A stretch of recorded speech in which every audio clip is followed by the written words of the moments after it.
बसंत की आमद है और लाहौर की फजाओं में रंग और पतंग की रौनकें फिर से छाने लगी हैं। लेकिन इस खुशगवार मंजर के दरमियान पंजाब हुकूमत ने हिफाजती इंतजामात और इकदामात उठाए हैं।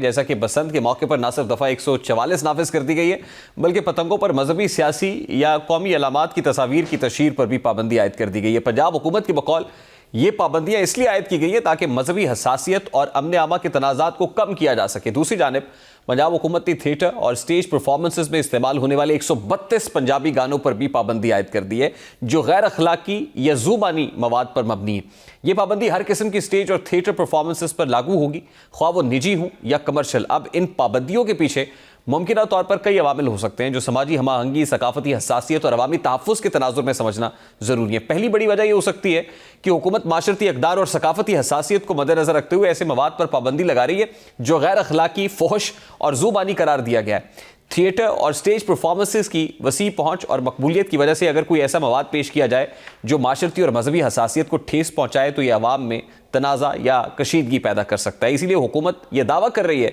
कि वो इन इक़दामात के ज़रिए माशरती हमाहंगी बरकरार रखते हैं और अवामी एहतजाज या तशद्दुद के इम्कानात कम करने की कोशिश कर रही है। अब इसी तरह बसंत के दौरान मजहबी और सियासी अलामात वाली पतंगों पर भी पाबंदी आयद कर दी गई है। हुकूमत का मानना है कि बसंत के त्यौहार के दौरान पतंगबाजी का रिवाज तफरीह का जरिया तो है, लेकिन कभी कभार ये मजहबी या सियासी मुनाफरत को भड़काने का जरिया भी बन जाता है। हुकूमत का मानना है कि मजहबी कुतुब, मुकद्दस मकामात या सियासी शख्सियात की तस्वीर वाली पतंगें बाज़ौक़ात इश्ताल अंगेज़ी का सबब बन सकती हैं, जिससे अमन आमा मुतासर हो सकता है। इसलिए हुकूमत ने दफ़ा 144 नाफिज करके ऐसे ख़तरात को कम करने की कोशिश की है, ताकि त्यौहार के दौरान अवामी इज्तिमात में तनाज़ात पैदा ना हो और मजहबी और सियासी हसासियत का एहतराम बरकरार रखा जा सके। तीसरी मुमकिन वजह यह हो सकती है कि हुकूमत अपनी सकाफती पॉलिसी के मुताबिक अवामी मुजाहिरों और तफरीही तकरीबात में मयार कायम करना चाहती है। पाबंदी का ये इकदाम बज़ाहिर इस बात को यकीनी बनाने की कोशिश है कि स्टेज परफॉर्मेंसेस और अवामी त्यौहार में पेश किया जाने वाला मवाद किसी को निशाना बनाए और वो समाजी और सकाफती हदूद के मुताबिक हो, क्योंकि इस तरह के इकदाम बाज़ौक़ात अवाम में तहफ़्फ़ुज़ और एतमाद पैदा करते हैं कि हुकूमत